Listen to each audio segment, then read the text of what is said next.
Northwest Syria.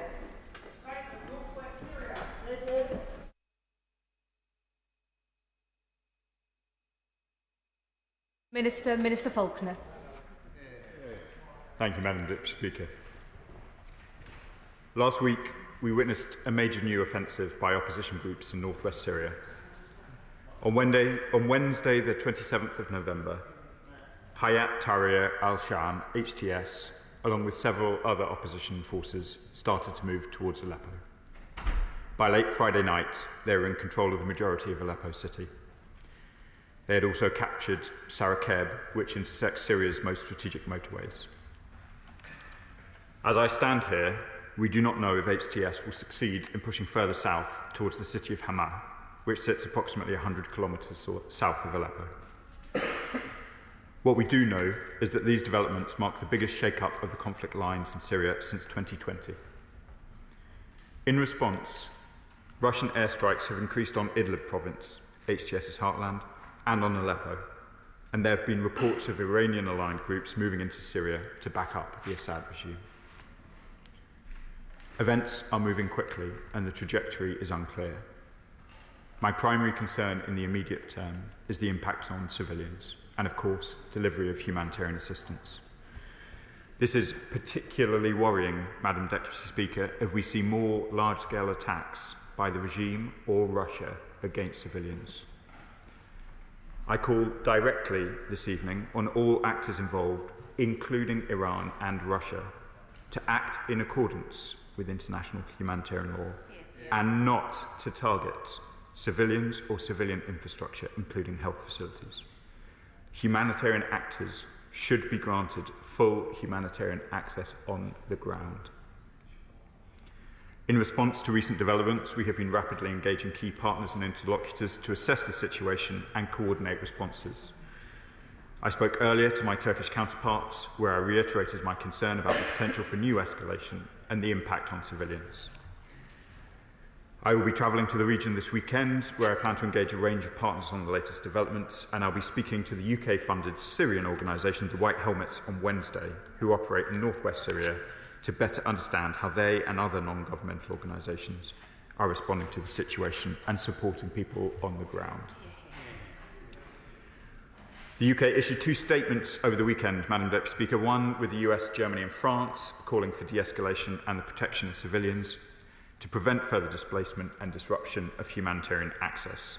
This is the right focus as the situation develops. But the current fighting also underscores that the situation in Syria is not sustainable. 13 years into the conflict, no side has or can decisively win on the battlefield, including Assad. A frozen conflict is not the same as peace.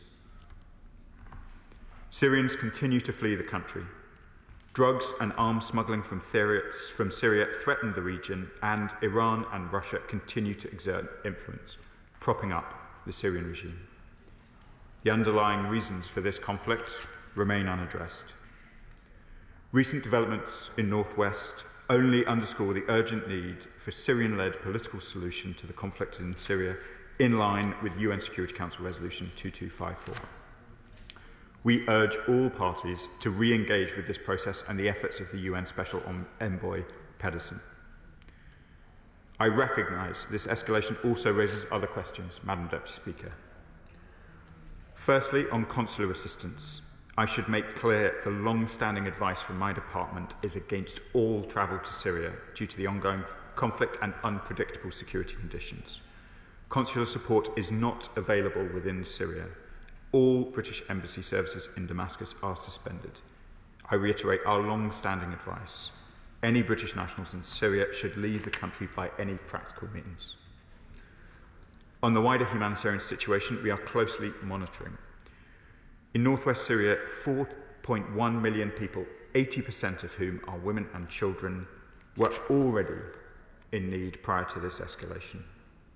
Currently, there is no humanitarian corridor established for those fleeing, increasing terribly the risks to their safety. Since 2011, the UK has spent over £4 billion, our largest ever response to a single humanitarian crisis. In October, we announced a further £3 million to provide life-saving emergency assistance and healthcare to the most vulnerable citizens fleeing from the Lebanon conflict into Syria. Many of those will be in northwest Syria. Too many Syrians have tragically been displaced as a result of conflict multiple times over. They bear the brunt of horrific violence. Sadly, more still will be displaced by this latest escalation. And I underline my concern at what we might see should Russia or the Assad regime start a campaign of bombardment on the area. The UK has stood by Syrians. We will continue to do so. Our assistance aims to improve humanitarian conditions for those in the direst need. We work with local and international NGOs, UN organisations, and we provide health, nutrition, child protection, water, sanitation and education services throughout Syria, including in the northwest. As the situation develops, Madam Deputy Speaker, we're working closely with humanitarian actors on the ground to understand the impact and the needs the latest escalation creates. We call on all parties to ensure full and unhindered humanitarian access throughout the affected areas and to protect civilians. For too long, the Syria conflict has been considered frozen. But if we've learned one thing in recent years, it's that there is no such thing. It is incumbent upon us to use this moment to find new momentum for the political track, to address the underlying causes of this conflict, and I commend this statement to the House. I call the Shadow Foreign Secretary, Dame Priti Patel. Thank you, Madam Deputy Speaker. I thank the Minister for his statement. These developments in Syria are deeply serious and threaten the further brutality and terror in a region under enormous pressure and suffering. We see an extremist rebel group making rapid progress, taking territory in Aleppo, and Russian airstrikes in Aleppo for the first time since 2016. We know there's been fighting in Idlib and Hama too. Civilian lives continue to be lost and homes destroyed. Now, as the Minister says, it's over a decade of turmoil in Syria and tragedy for the innocent people of Syria, which is beyond disturbing. With the eyes of the world focused on other conflicts, we cannot forget the brutality, the loss of life and destruction that has taken place in Syria and the consequences that it has. More than 500,000 people have already been killed, millions injured and maimed, and some victims to chemical weapons. How many more innocent lives must be sacrificed for a savage dictator's thirst for power or at the whims of bloodthirsty terrorists?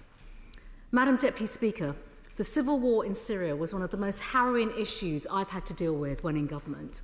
And honourable and right honourable members who have been in this House since 2011 will know of the way this conflict has disrupted the region and contributed to the global migration crisis, including some of the debates that we've had. And I recall the fear, the concern and trauma experienced by Syrians that I've met, and I know others in this House have met, in countries such as Jordan and in Lebanon. Both countries are under a great deal of pressure, and Lebanon in particular right now. But also how their lives have been turned upside down by the conflict. And those at the time were caught in the burn between Jordan and Syria and some of the terrible atrocities that they were facing.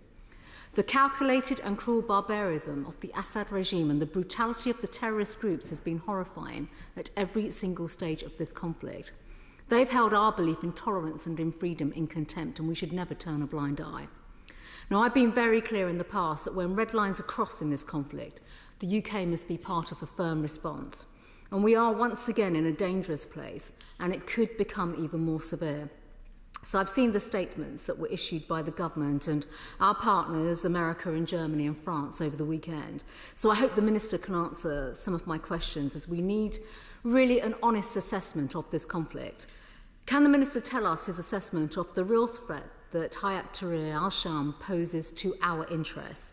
And in his statement, the Minister has commented on the drugs and arms smuggling through Syria, which has been known for some time, and our dear friends and allies in Jordan have been raising this issue. Can he tell us what action he plans to take with international and neighbouring allies to address this? With further instability and conflict in Syria, there is also a risk of proliferation of criminal activities. Instability also fuels extremism, not just abroad, but at home here too. Can he therefore explain his view on the risk of dangerous extremists in Syria and the risk to the security of prisons in the area? And can the Minister confirm that coordination is taking place across our government to review the security and defence implications and terrorism risks? The House will know that the UK has been at the vanguard of the humanitarian response, and we should all be proud of that, and the £4 billion that the previous government has invested and the support that has reached millions of people. And we've saved lives with food, shelter, water, medicines, vaccinations and improved sanitation. So can the Minister explain what the government will do to ensure that aid gets into the hands of the right people and not the wrong people? I remember the day when we saw an aid convoy blown up and aid was disrupted and there was no humanitarian corridor. And what is he doing to leverage our aid budget to respond to these new and recent developments? Can the Minister also tell us whether or not aid is getting through into the areas that are now affected by the current surge in violence, and how this new escalation could impact upon some of the migratory pressures that we know of within the country and what that means for the neighbouring areas? Madam Deputy Speaker, we know that the Assad regime has been bailed out by the Russians and Iranians, including Hezbollah. But with Russia now focused on its illegal invasion of Ukraine and Iran's presence in the region now depleted, how does the Minister assess this will affect the dynamics in the current insurgency? And finally, does the Minister have a vision for what future we should now be discussing with regard to Syria and how we can get there? Falconer. Thank you, Madam Deputy Speaker, and thank you to the Right Honourable Lady for the questions. There was a lot there, and I'll endeavour to get through as much of it as I can. The Right Honourable Lady asked me what regional coordination is underway. We are talking with all of the regional capitals, as you would expect. We do not, let me be clear at this stage, who we do not talk to. We do not talk to HTS. They are a prescribed terrorist organisation, and they are prescribed for a reason. They remain prescribed, and we are concerned by many of the public statements that they have made. We are not talking to the Assad regime. The Right Honourable Lady paints well the horrors that Assad and his regime have perpetrated across Syria, but we are talking to all of those with an interest. As I say, I will travel to the weekend this region and do further consultations, and I am talking to the NGOs and other actors on the ground. In response to her question about whether or not access is sufficient, as she will have seen, the front lines are moving very quickly, and we are concerned that practical access for aid agencies will be very difficult to maintain. We are working with our partners to try and maintain it, to establish humanitarian corridors and ensure that a population already at great risk will be provided with the assistance that they need. But in a moment of such quick changes, that is difficult, and we are working day and night to ensure it. The Right Honourable Lady asks about cross-government coordination. We are very alive to the terrorist threats that could emanate from Syria, not least from Daesh, who may be down, but they are not out, and we continue to monitor those issues very closely, including the status of prisons, as she referred to. On the dynamics in the region, which the Right Honourable Lady referred to, clearly the region is in very significant flux. The position of Iran and Russia is in flux, and that is why I call on them this evening so clearly that they must not conduct the large-scale attacks on civilians, which I fear are their go-to in such a situation. I've got the Chair of the Foreign Affairs Select Committee, Emily Thornberry. Thank you very much, Madam Deputy Speaker. During the Syrian civil war, millions of Syrians moved to Turkey, others moved to southern Lebanon, and so they have already been displaced once. In Turkey, Erdogan has been encouraging them to go home, back to Syria, and in southern Lebanon, they, of course, have had to move back into Syria again to flee from the invasion. Multiple traumas of multiple families, innocent families that have no guilt in any of this but are simply the victims again and again. When families face these multiple traumas, what assistance is the British government able to give them? Yeah. Thank you, Madam Deputy Speaker. The truth about the circumstances in northwest Syria are it is incredibly difficult to provide appropriate and sustained care for, as my right honourable friend says, Many people have been displaced not even necessarily by this conflict, but by the Lebanon conflict, which we've discussed in this House recently. The truth is, people being displaced on multiple occasions are in a situation of acute vulnerability, and whether it is those who have been displaced by the Lebanon conflict or by the conflict in northwest Syria, we are extremely concerned. We will do what we can. The assessments are ongoing. Liberal Democrat spokesperson Calum Miller. Thank you, Madam Deputy Speaker. I thank the Minister for advance sight of his statement. I join members on all sides of this House in expressing deep concern at the toll of this latest outbreak of conflict upon the innocent civilians of Syria.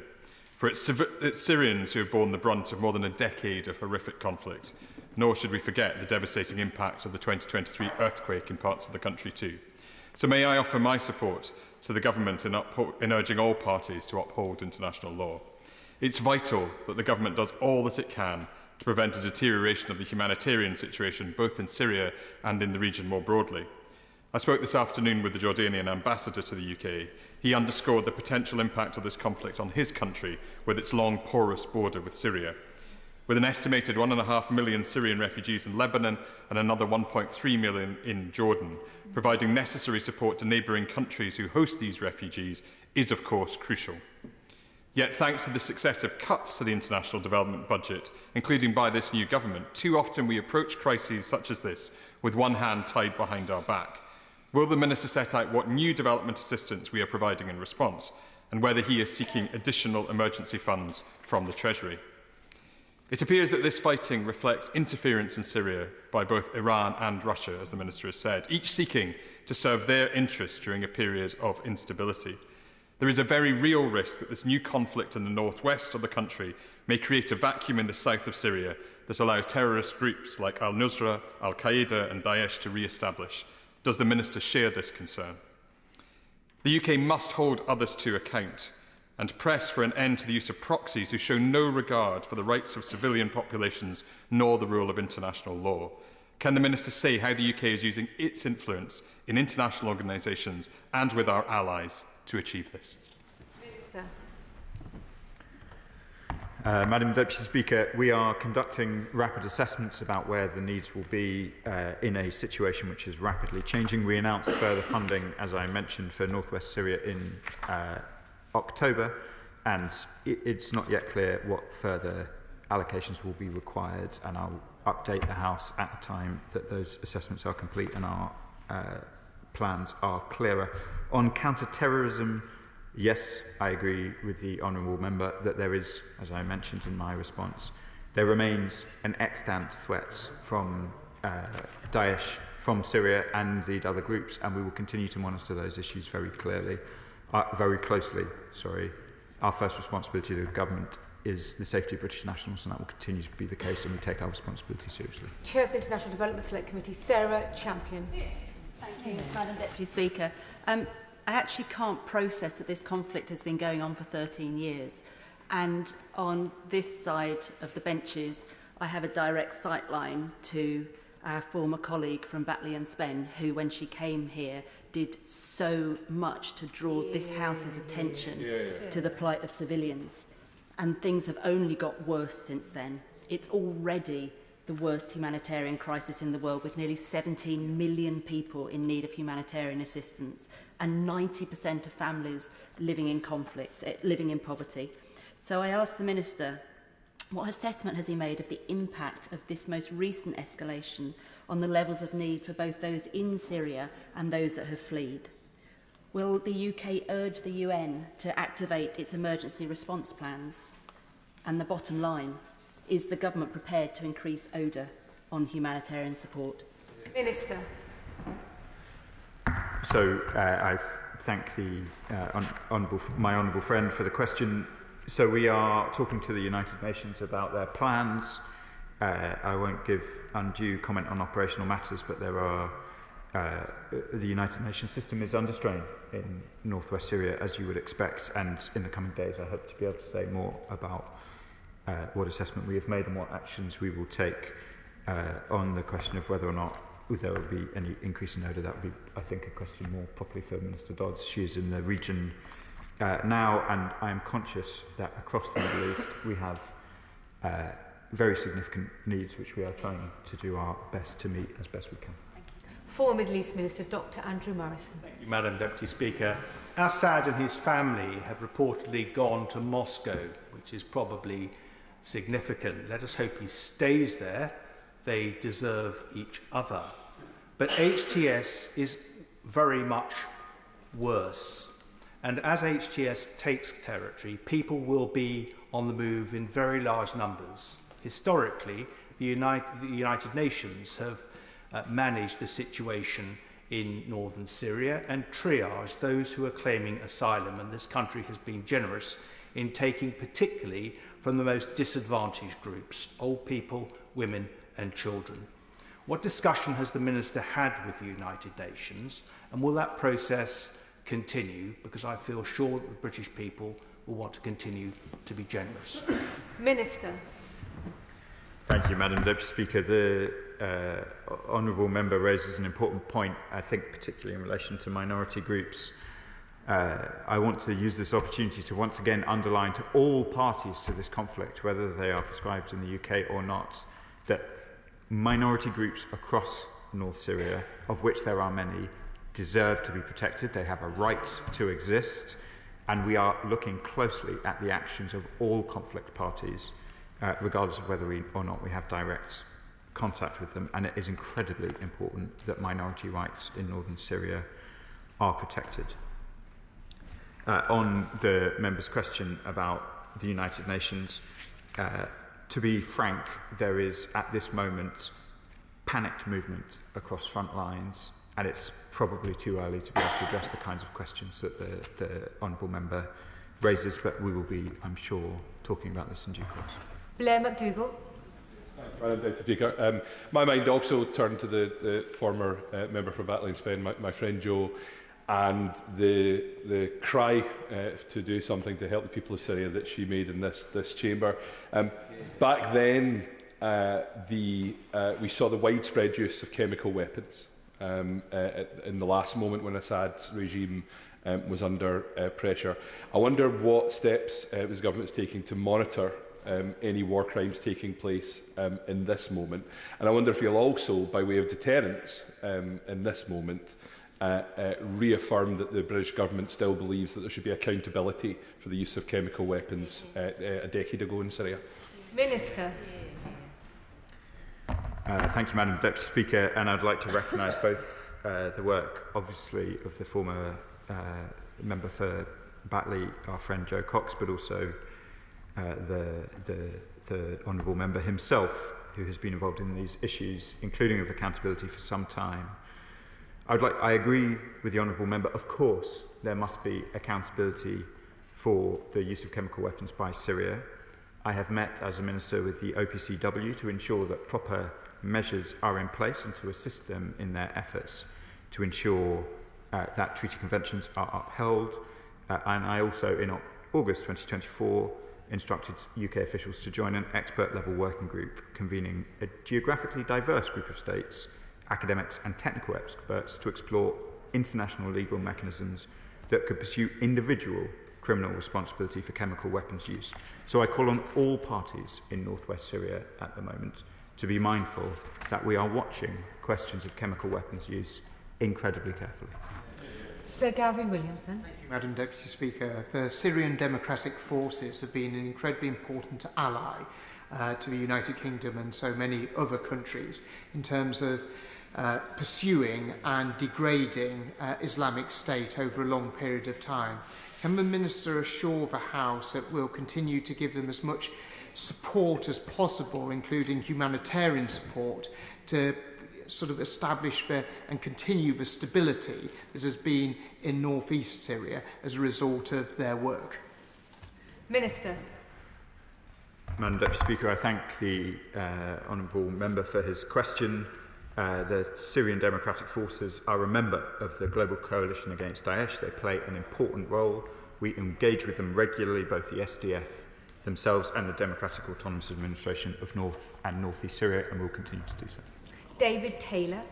Thank you, Madam Deputy Speaker. I very much welcome the Minister's statement and particularly the emphasis on protecting civilians, and I associate myself with the remarks of the Honourable Member for Rotherham and East Renfrewshire in paying tribute to Jo. I'm convinced that if she was still with us, British policy on Syria would have been markedly better than it has been, unfortunately, over the last few years.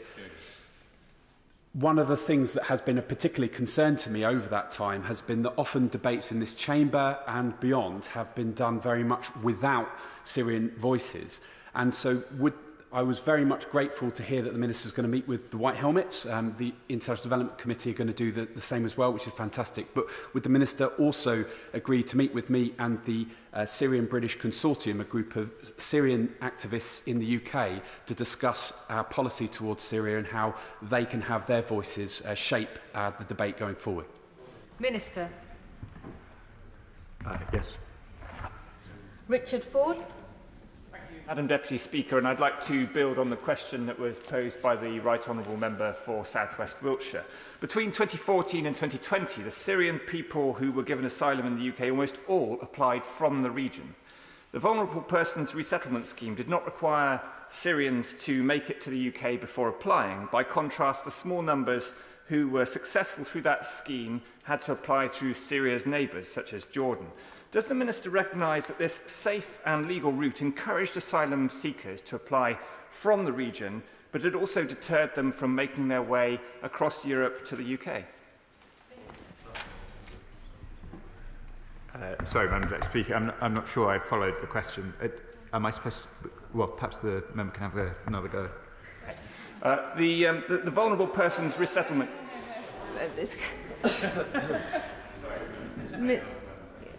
Well, the best thing would be to ask for it to be in writing so you could respond efficiently. And I've done it on your behalf, Minister. Thank you so much. Thank you. Calvin Bailey. I thank the Minister for... I would try and repeat the question, but I didn't catch it myself. I'd like to make clear that we, or at least Madam Deputy Speaker, the hope that we recognise how interconnected the conflicts in the region are, including the connections to Russia, Iran, Israel, Lebanon, Turkey, Iraq and even further afield. This escalation creates serious risks not only for the population of the immediate area but to regional stability, and I'd ask my right honourable friend how we can recognise this in our security and diplomatic policy and understand what measures the government's taking to look at these as a collective series of risks which are increasingly interconnected. Thank you, Madam Deputy Speaker. My honourable friend is right. The security situation in the region is interlinked. Clearly, what is happening in Lebanon, what is happening in Iran, and indeed what is happening in Moscow, as the honourable member mentioned, is having an effect in northwest Syria. I am concerned by reports of militia groups reinforcing the Syrian regime from Iraq. I am concerned by reports of Hezbollah's actions in Syria as well. So I'd like to assure the honourable member that we take a regional approach to these issues. I'm the Minister responsible for all of these areas, and we do view them all in the round. Stephen Gething's question will no doubt be very clear. Thank you, Madam Deputy Speaker, and hopefully I'll be clear in my question. Can I concur with the Minister in terms of his reflection on the devastating humanitarian consequences over the past 13 years? On the question of the interconnectivity of conflicts, he mentioned the Russian attacks, which you'll agree with me are very similar in nature to those that we've seen elsewhere in terms of targeting civilian infrastructure. And as such, can you tell me what discussions he's had with European partners in particular, given the lack of reliance we may soon have on the United States when it comes to a common approach on any political process, targeting disinformation such as that rightly highlighted in terms of the White Helmets, and also a humanitarian response to international agencies as well? Minister. Thank you. We issued a statement jointly with the French and the Germans over the weekend. We remain in close coordination both on humanitarian matters and also on the importance, as I think the honourable member was alluding to, of ensuring that the Russians understand that there is a common European position and that we are appalled by the kind of targeting of civilians that we have seen, Madam Deputy Speaker, in northwest Syria and in so many other places by Moscow. John Slinger. Thank you, Madam Deputy Speaker. I spoke today to a contact in the moderate Syrian opposition and would be very grateful for my honourable friend's view of his assessment that the Assad regime appears weak without its allies' backing, that many malign actors have noticed that events in Aleppo indicate greater regime fragility than imagined, that problems will continue while the regime persists, and of course, although recent events are somewhat unexpected, could my honourable friend expand on how the British government, working with allies, can foster much-needed democratic transition for the Syrian people? Minister. Thank you, Madam Deputy Speaker, and I pay tribute to my honourable friend's work on issues in the region over many years. We are calling for a resolution of this conflict in line with UN Security Council Resolution 2254. It is vital that there is a political resolution. Assad's regime has been demonstrated on this day, as on many other days over the last 13 years, not to be the answer. It is not a sustainable position for the Syrians, and so we call on all parties to re-engage with the political process in line with the Security Council resolution. Sammy Wilson. Thank you, Madam Speaker.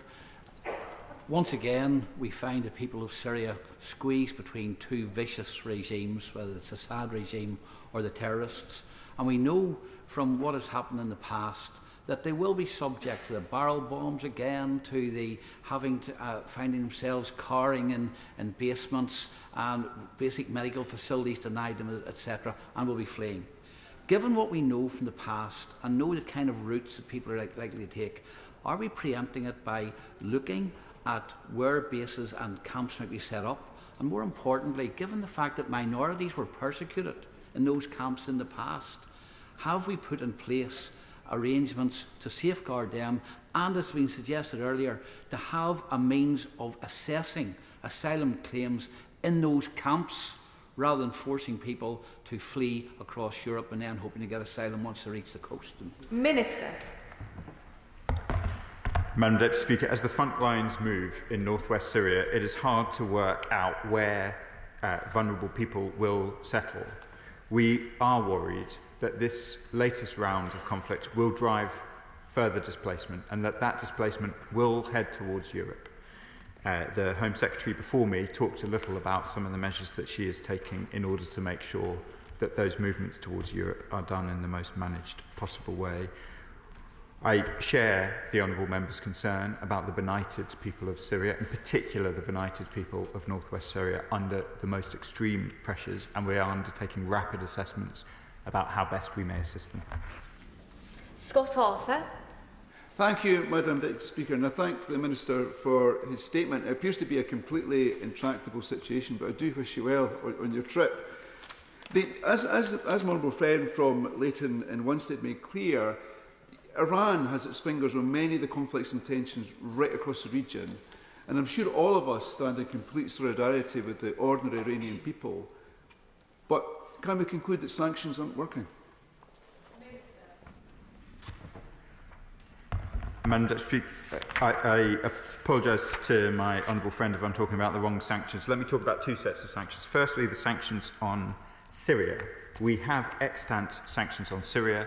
I was in this House to amend them recently to ensure that they do not unduly press on humanitarian agencies. So let me take this opportunity to say that we are doing everything that we can to make sure that our own sanction regime, vital and important as it is to signal and indeed take real action against the Assad regime, is sufficiently flexible to enable humanitarian work. And in relation to sanctions on Iran, I think they continue to play an important role in responding to Iran's malign actions across the region and here in Syria as well. Jim Shannon. Thank you, Madam Deputy Speaker. Can I thank the Minister very much for his statement and answers today. Madam Deputy Speaker, the scenario is one which we are looking at the lesser of two evils in Syria, and I don't have enough information to gauge which of those it may possibly be.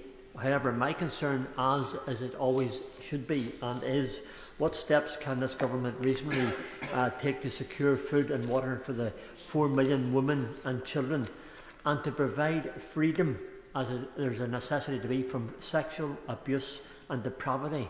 And what can we collectively do in this House to do more than we are currently doing to help those who are very much in need? Thank you so much. Minister.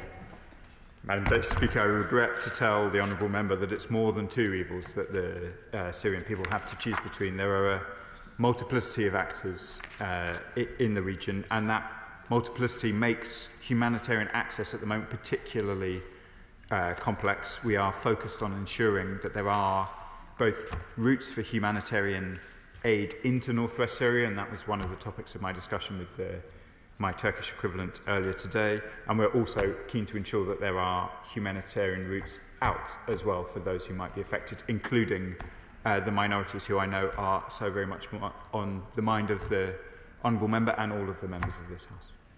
Final question, Dr Ruberhak. Thank you, Madam Deputy Speaker. Families like those of my constituent Wahiba of Acton, who are a Christian minority, find themselves now facing both jihadist terrorists and Russian airstrikes, and they fled to Aleppo 10 years ago from their original city, Takbar, from ISIS. So she wonders, for those with blood ties here, could there be some kind of Ukrainian-style resettlement scheme, possibly? Minister. Madam Deputy Speaker, in these early days of the conflict, we're focused on events in Syria, but I'm happy to write to my honourable friend with details about what else we might do. That is the end of that statement. If everyone can just continue in their seats for the moment on the front.